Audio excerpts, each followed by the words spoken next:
السلام علیکم، ہمارا چینل سبسکرائب کریں اور بیل آئیکن پر کلک کریں۔ آل ابراہیم انک حمید مجید۔ رب اشرح لی صدری ویسر لی امری واحلل عقدۃ من لسانی یفقهوا قولی۔ اللهم انفعنا بما علمتنا وعلمنا ما ينفعنا وزدنا علما۔ اللهم إنا نعوذ بك من علم لا ينفع ومن قلب لا يخشع ومن نفس لا تشبع ومن عين لا تدمع ومن دعوات لا يستجاب لها۔ أعوذ بالله السميع العليم من الشيطان الرجيم من همزه ونفخه ونفثه۔ بسم الله الرحمن الرحيم۔ الله نزل أحسن الحديث كتابا متشابها مثانيا تقشعر منه جلود الذين يخشون ربهم ثم تلين جلودهم وقلوبهم إلى ذكر الله ذلك هدى الله يهدي به من يشاء ومن يضلل الله فما له من هاد۔ سبحان ربك رب العزة عما يصفون وسلام على المرسلين والحمد لله رب العالمين۔ محترم معزز سامعین کرام، عزت مآب میری بہنوں اور بیٹیوں، گزشتہ خطبے میں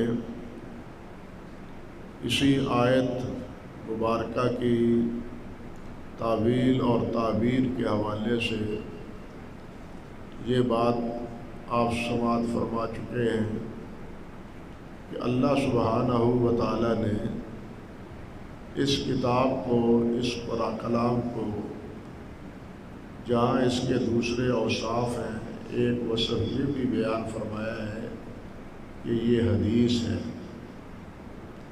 یہ اللہ ذوالجلال والاکرام کے بول ہیں۔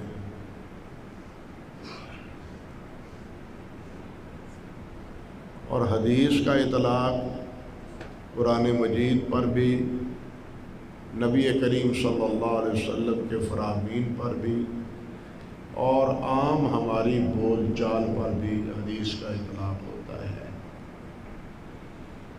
حدیث کے لفظ سے ایک بات یہ بھی سامنے آتی ہے کہ اللہ سبحانہ و تعالی جب چاہتے ہیں بولتے ہیں، جب چاہتے ہیں ارشاد فرماتے ہیں۔ حدیث نئی بات کو کہتے ہیں نا۔ قرآن مجید تو اللہ ذوالجلال والاکرام نے لوح محفوظ میں اس وقت سے محفوظ کر دیا تھا جب انسان پیدا بھی نہیں ہوا تھا۔ اس کے باوجود اس کو حدیث اللہ تعالیٰ نے فرمایا ہے۔ کیوں فرمایا ہے؟ اس کی ایک وجہ تو میں نے عرض کی تھی کہ یہ وقفاً وقفاً، نجماً نجباً، یہ اللہ ذوالجلال نے 23 سال میں نبی کریم صلی اللہ علیہ وسلم پر نازل فرمایا ہے۔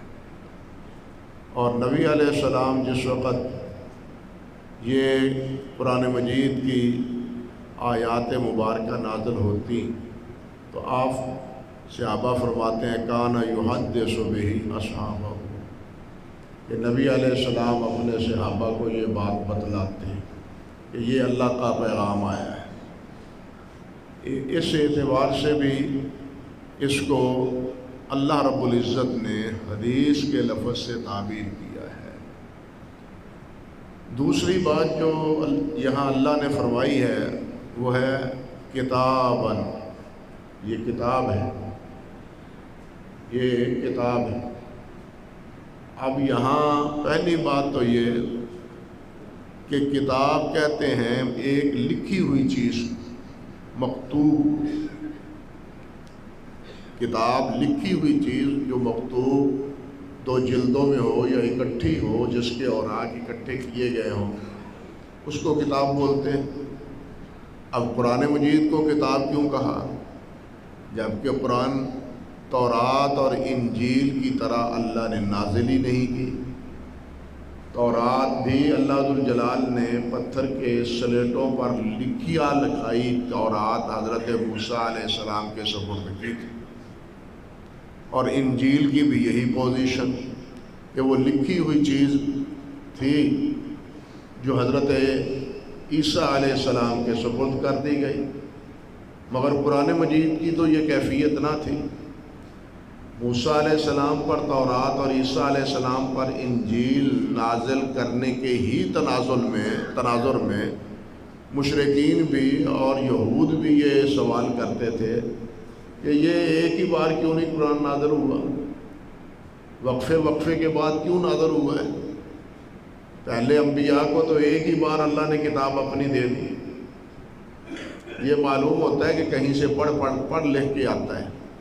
محمد صلی اللہ علیہ وسلم معاذ اللہ کہیں سے پڑھ کے آتے ہیں، سیکھ کے آتے ہیں، ورنہ اللہ کی کتاب تو ایک ہی بار اللہ نے موسیٰ علیہ السلام کو بھی دی اور عیسیٰ علیہ السلام کو بھی دی۔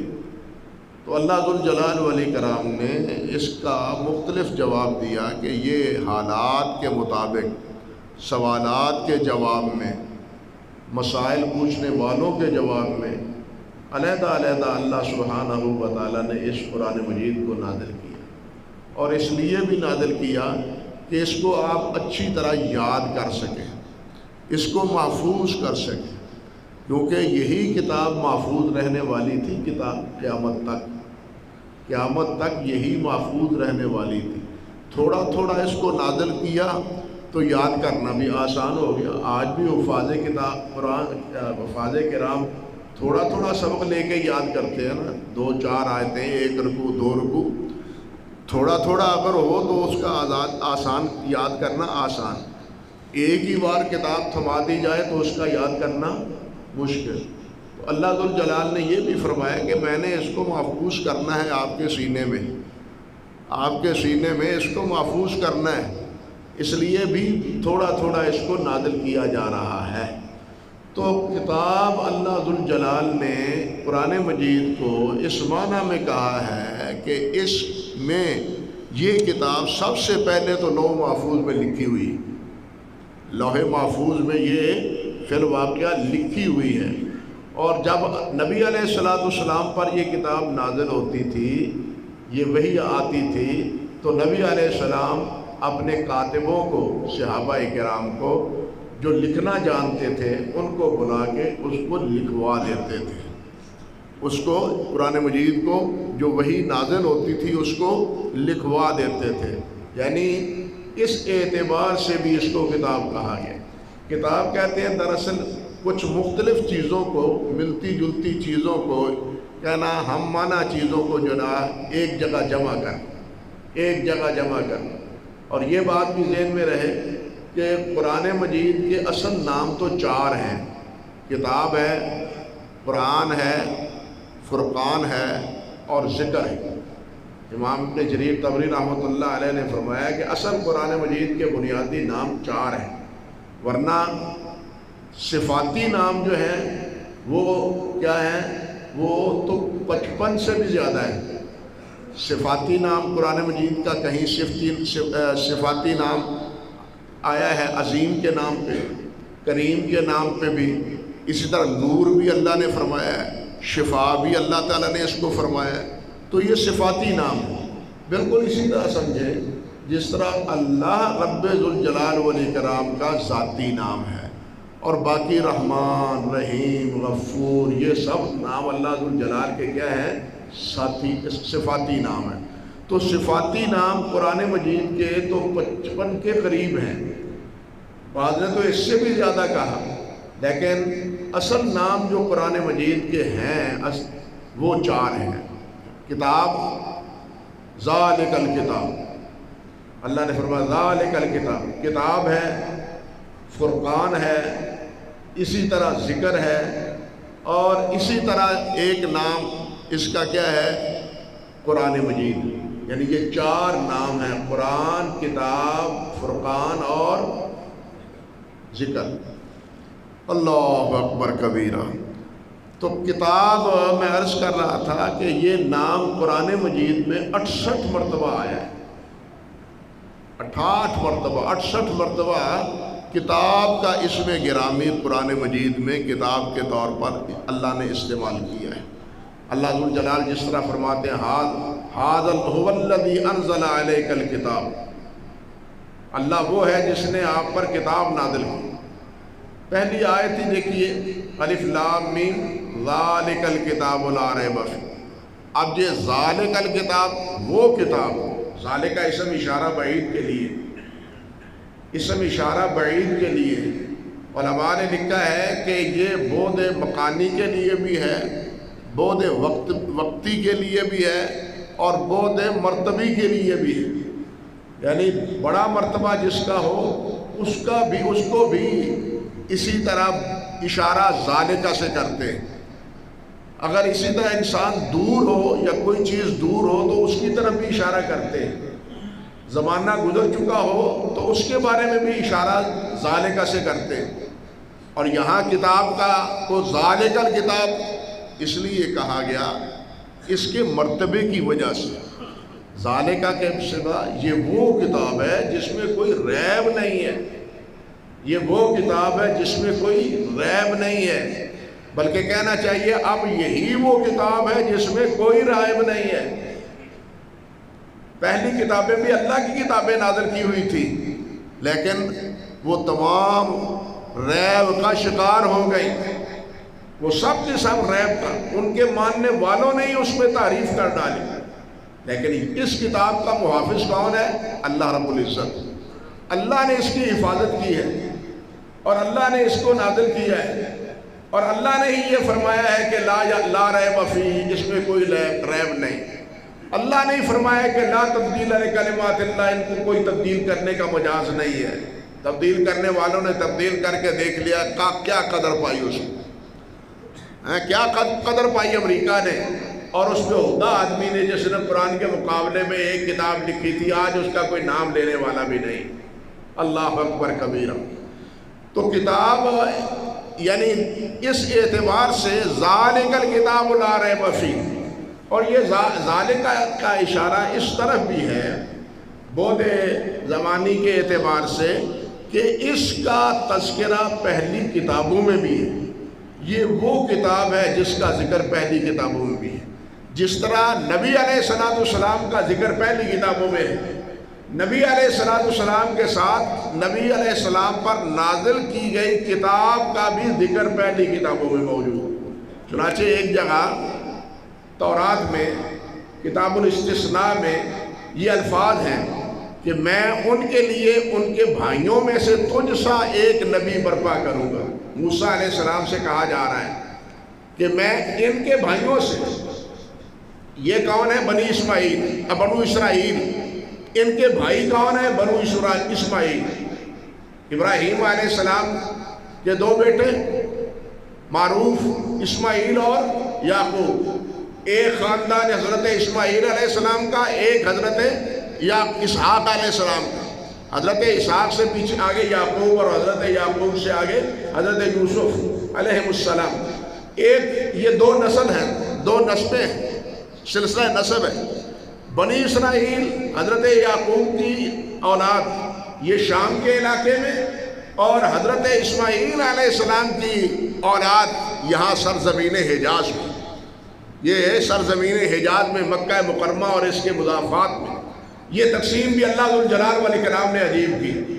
تو اللہ پاک فرماتے ہیں موسیٰ علیہ السلام سے گویا کہ میں تیرے ان کے بھائیوں سے تجھ سا نبی بھیجوں گا، تجھ سا موسیٰ علیہ السلام کی طرح۔ اور نبی علیہ السلام کے اوصاف موسیٰ علیہ السلام کے ساتھ اکثر ملتے ہیں۔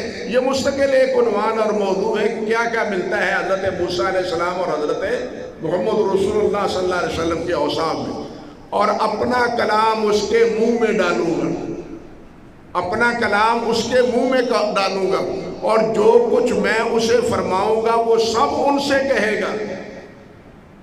یہ وہی بات ہے، یا ایھا الرسول بلغ ما انزل الیک من ربک. یہاں کیا ہے کہ جو میں کہوں گا وہ آگے پہنچائے گا. اور اللہ ذوالجلال والاکرام نے فرمایا کہ اے میرے نبی جو کچھ وحی کیا ہے لوگوں کو پہنچا دو. اور لوگوں نے صحابہ کرام نے گواہی بھی دی حجۃ الوداع کے موقع پر کہ آپ نے تب پہنچا دیا. بلغت وادیت، آپ نے حق ادا کر دیا اور آپ نے پہنچا دیا. یعنی یہ ذالے کا اشارہ اس کتاب جس کا تذکرہ تورات میں بھی ہے. تورات میں نبی کریم صلی اللہ علیہ وسلم کا بھی ذکر خیر اور بشارت، اور اس کتاب کے نازل ہونے کا، آپ پر کتاب کے نازل ہونے کا بھی ذکر. تو ذالک الکتاب کا یہ اشارہ اس طرف بھی ہے. تو یہاں کتاب ایک جگہ لکھی ہوئی چیز کی بنیاد پر اس قرآن مجید کو کیا کہا گیا ہے؟ کتاب بھی کہا گیا ہے. اور میں نے عرض کیا ہے کہ 86 مقام پر 68 مقام پر قرآن مجید کا ذکر جو ہے کتاب کے نام پر. اب اسی کتاب کو، قرآن مجید کو کیا اللہ نے فرمایا؟ اگلی صفت اس کی کیا ہے؟ متشابہہ. یہ متشابہہ ایک دوسرے کے ساتھ ملتی جلتی، اس کے مضامین ملتے جلتے، اس کی آیات ملتی جلتی، اس کے احکام ایک دوسرے کے ساتھ ملے ہوئے. اب یہ قرآن نازل تو ہوا ہے 23 سال میں، اور بعض اوقات ایک آیت پوری صورت وہ بڑی ہو جس طرح سورۃ انعام ہے، یا چھوٹی سی چھوٹی صورت ہو وہ بھی، بلکہ وہ بھی جو ایک آیت کا حصہ ہے، پوری آیت میں نہیں، ایک آیت کا حصہ ہے. جس طرح حجۃ الوداع کے موقع پر یہ اللہ تعالیٰ نے چیز نازل کی، آیت نازل کی، اليوم اکملت لکم دینکم واتممت علیکم نعمتی ورضیت لکم الاسلام دینا. اب یہ آیت نہیں ہے، یہ پوری آیت نہیں ہے، آیت کا حصہ ہے. اب آیت کا حصہ ہو، ایک پوری آیت ہو، ایک پوری صورت ہو، یہ سب صورتوں کو ایک دوسرے کے ساتھ ملا دینا، ایسا ملانا کہ ایک صورت کا دوسری آیت سے، صورت سے تعلق، ایک آیت کا دوسری آیت سے تعلق. متشابہہ، ایک دوسرے کے ساتھ مشابہ. ہم مانا اب حضرت ابراہیم علیہ السلام کا، حضرت موسیٰ علیہ السلام کا، حضرت یونس علیہ السلام کا، ان تمام ابراہیم علیہ السلام کا تذکرہ قرآن مجید میں کتنے بار ہوا ہے، لیکن ایک ہی لفظ سے نہیں. مفہوم ایک ہے، الفاظ جدا جدا ہے. مطالب ایک ہے لیکن الفاظ وہ جدا جدا ہے. تو اس طرح ان چیزوں کو جو آپس میں ملتی جلتی، جو آیات ایک دوسرے کے ساتھ ملتی ہیں، صورتوں کا مفہوم ایک دوسرے کے ساتھ ملتا جلتا ہے. علماء نے مستقل اس پر کتابیں لکھی ہیں کہ صورتوں کا صورتوں کے ساتھ ربط کیا ہے، ایک آیت کا دوسری آیت کے ساتھ ربط کیا ہے. مستقل کتابیں لکھی ہیں علماء کرام نے. تو اس بنیاد پر قرآن مجید کو متشابہ بھی کہا گیا ہے، باوجود کہ 23 سال میں نازل ہوا ہے، ایک بار نہیں نازل ہوا، لیکن ان دونوں میں، ان میں، ان کی آیات میں، اس کے احکام میں، اس کے صورتوں میں وہ کیا ہے؟ آپس میں ایک جوڑ ہے، ایک ملاپ ہے، ایک مفہوم ہے، ایک معنی ہے. اور پھر جتنے اس میں مسائل ہیں یا جتنے واقعات ہیں وہ بھی ایک دوسرے، ایک مسئلہ یہاں بیان ہوا ہے، وہی اسی مسئلے کو دوسری جگہ بیان کیا گیا ہے. یعنی ایک مسئلہ ایک ہی بار ذکر نہیں کیا، بلکہ بار بار یاد دہانی کے طور پر، بار بار یاد دہانی کے طور پر، تاکہ یہ بات راسخ ہو جائے. توحید کا مسئلہ دیکھیے پورے قرآن مجید میں، قیامت کا مسئلہ پورے قرآن مجید میں کتنی بار نازل ہوا ہے. رسولوں پر ایمان، کتابوں پر ایمان، پہلے انبیاء کی امتوں کا انجام، یہ ساری چیز بار بار تکرار اللہ ذوالجلال نے تکرار فرمائی ہے. لیکن یہ ساری چیزیں ایک دوسرے کے ساتھ کیا ہے؟ مربوط ہیں، ملی ہوئی ہے.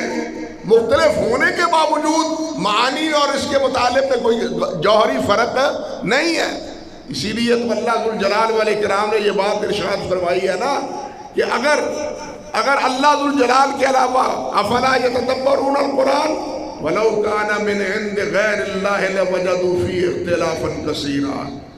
یہ سوچتے نہیں، قرآن سنتے ہیں، یہ سوچتے نہیں، ان کو تدبر نہیں آتا کہ قرآن مجید کو ہم نے نازل کیا، اگر اللہ کے علاوہ کوئی اور ایسی کتاب نازل کرتا تو اس میں اختلاف ہوتا، اس میں اختلاف ہوتا، لیکن قرآن مجید میں کوئی معنوی اختلاف نہیں ہے۔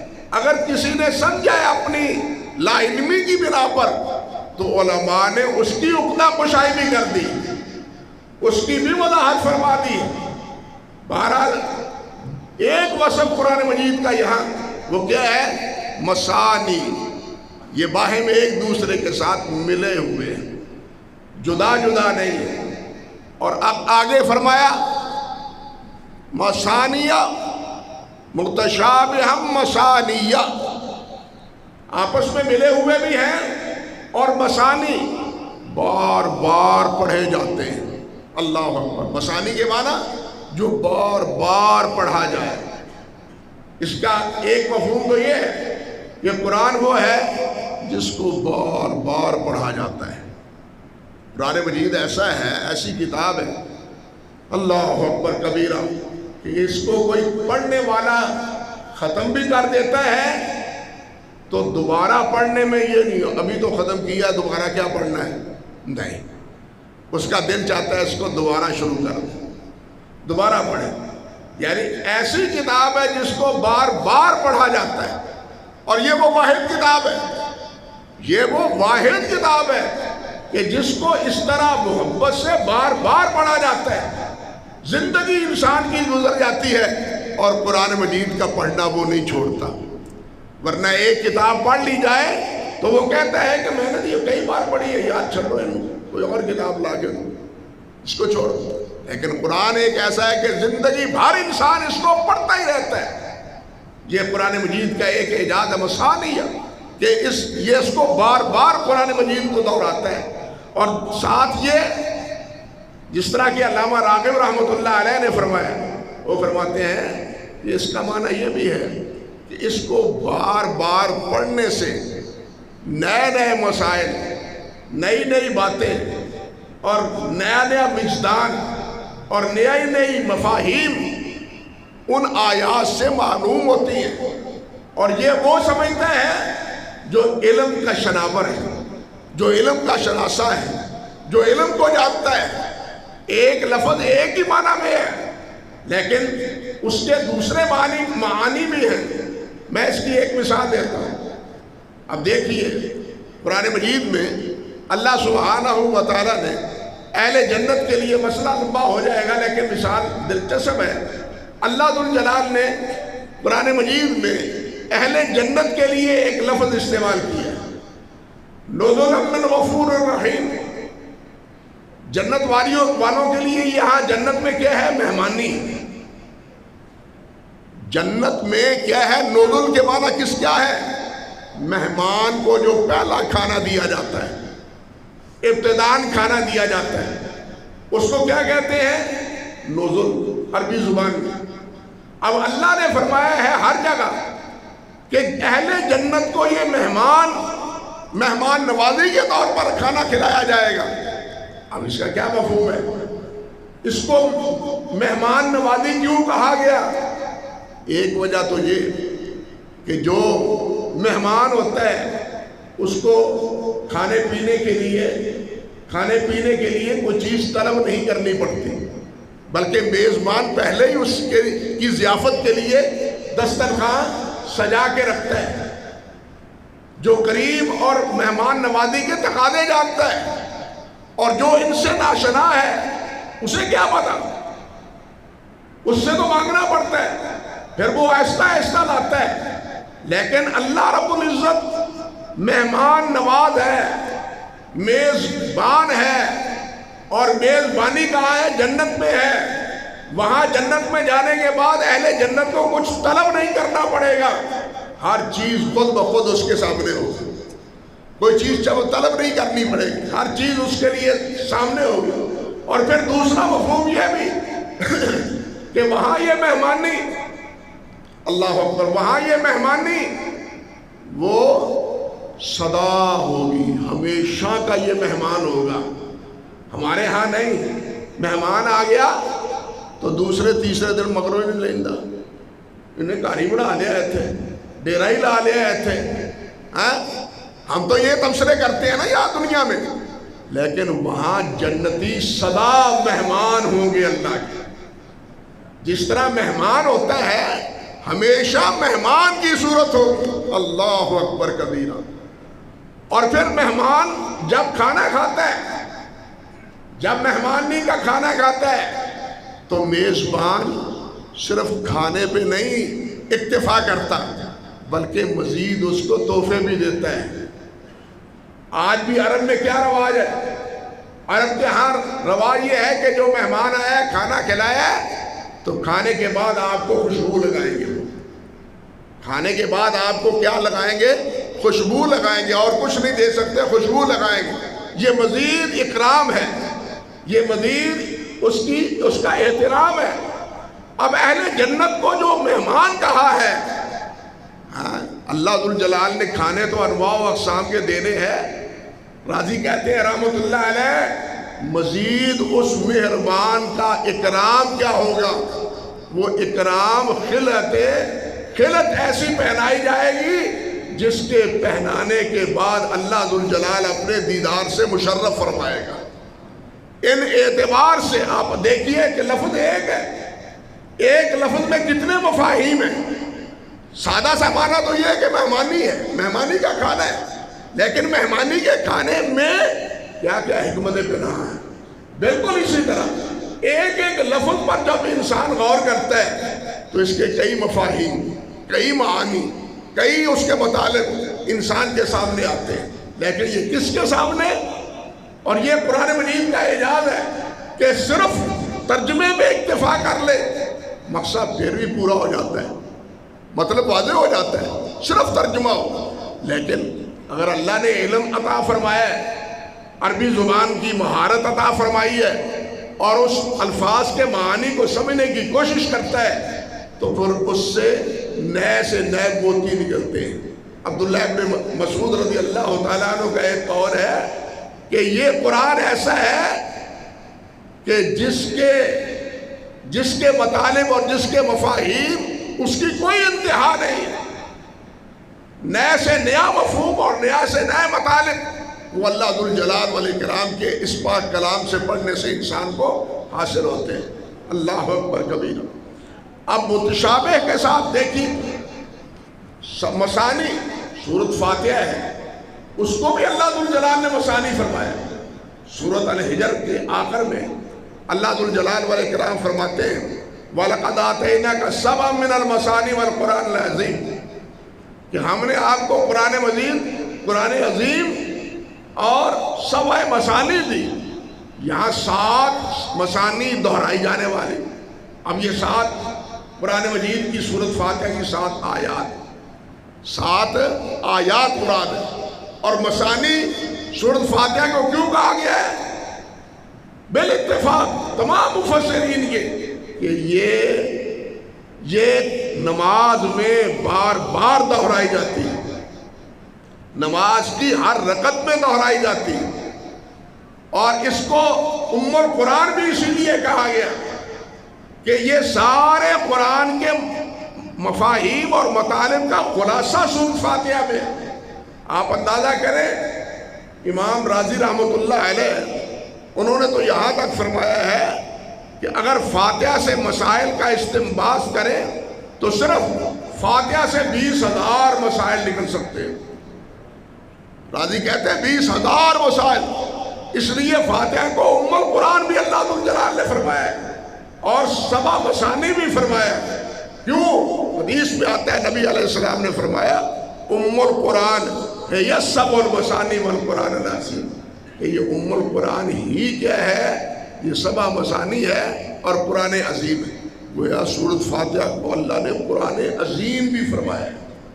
یہاں بہت تفصیلی ہے کہ یہ 7 مثانی ہی کیا ہے، قرآن عظیم ہی ہے. اور یہ قرآن عظیم اس لیے ہے کہ قرآن کے تمام مفاہیم اور قرآن مجید کے تمام عقائد وہ سورۃ فاتحہ میں بنا ہے. اگر کوئی سمجھے تو سورۃ فاتحہ پر مستقل علماء نے تفسیریں لکھی، مستقل علیحدہ علیحدہ ضخیم کتابیں سورۃ فاتحہ پر لکھی۔ ہمارے حضرت حافظ صاحب حضرت حافظ محمد گندلوی نور اللہ مرقدہ، اللہ اکبر، جامع صنفیہ میں آیا سن 64 کی بات ہے، تو حضرت حافظ صاحب یہاں سے تشریف لے جا چکے تھے اور مدینہ یونیورسٹی میں پڑھانے کے لیے یہاں سے چلے گئے تھے، مدینہ یونیورسٹی میں پڑھانے کے لیے سورۃ فاتحہ پر اساتذہ سے سنا، وہاں کے ہمارے جو اساتذہ تھے، شیوخ تھے،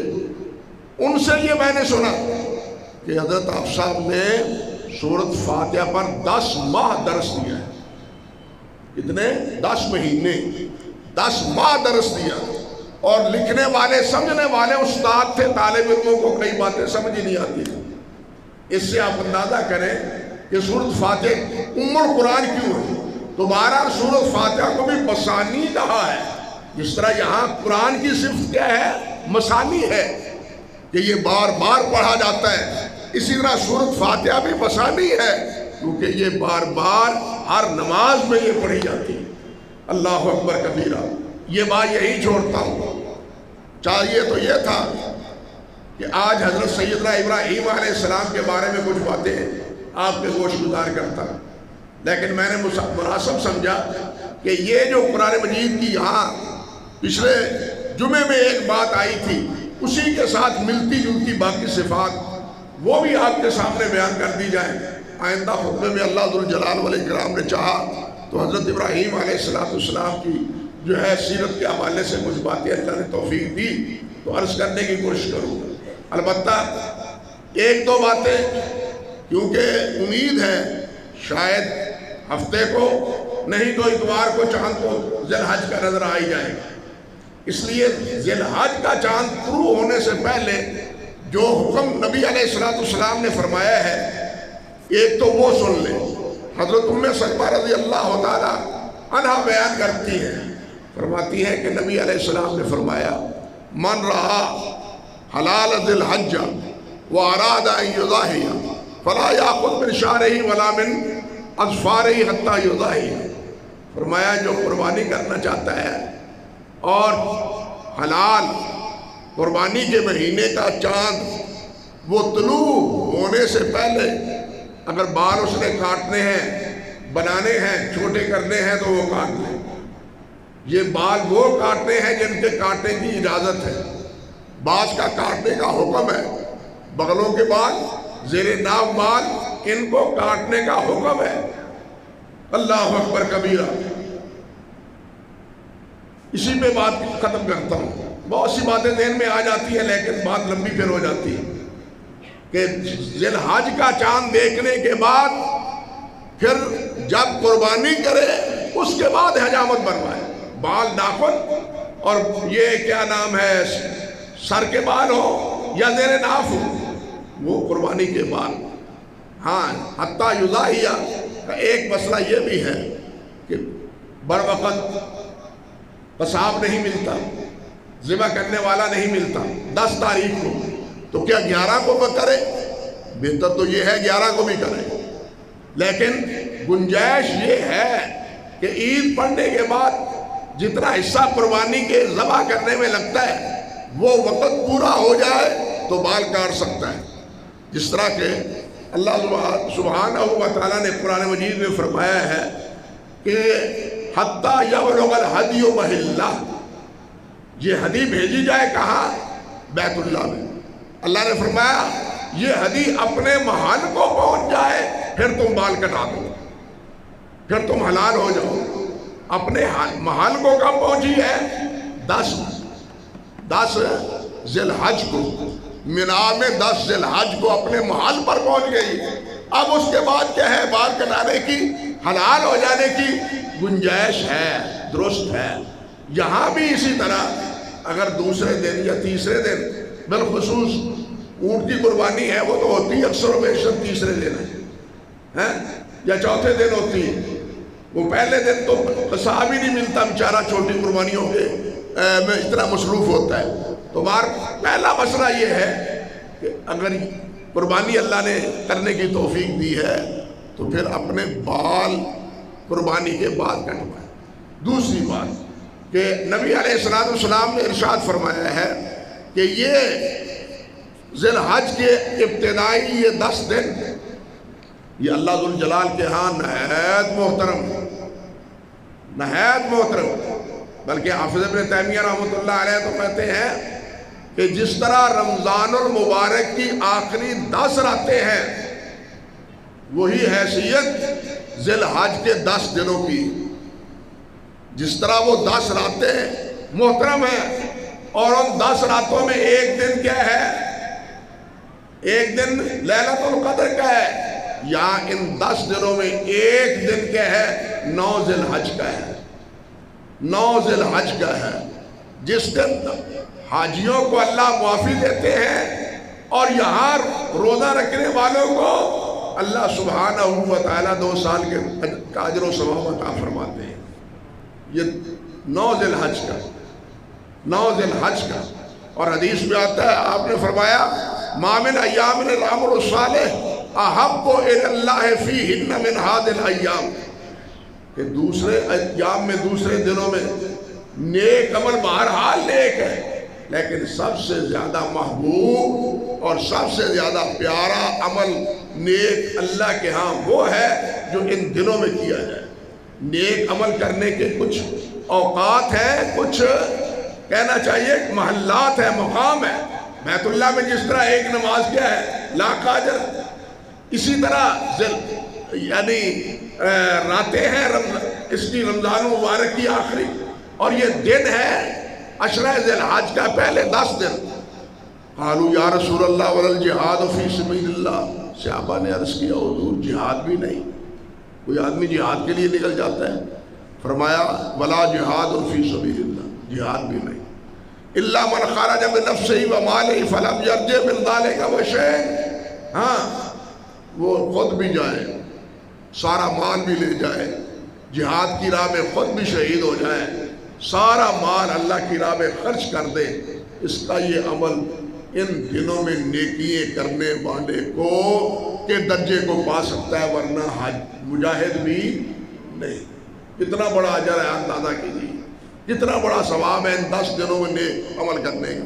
اس لیے بھائیو ہمیں ان دنوں میں قرآن مجید کی تلاوت، بلکہ نبی علیہ السلام کے طریقے کے مطابق اگر توفیق اللہ عطا فرمائے تو روزہ بھی رکھیں۔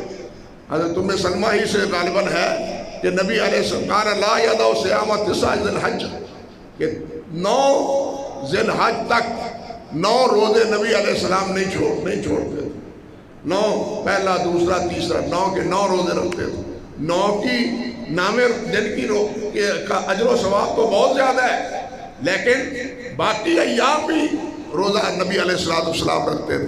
اللہ توفیق دے تو روزہ بھی رکھا جائے، اور زیادہ سے زیادہ تسبیح و تحلیل تکبیر اللہ کی راہ میں خرچ یہ کرنے کی کوشش کی جائے۔ اللہ ذوالجلال مجھے بھی توفیق دے، آپ کو بھی توفیق عطا فرمائے۔ باقی باتیں قربانی کے حوالے سے انشاءاللہ اللہ نے چاہا تو آئندہ خطبے میں عرض کرنے کی کوشش کروں گا۔ وآخر دعوانا ان الحمدللہ رب العالمین۔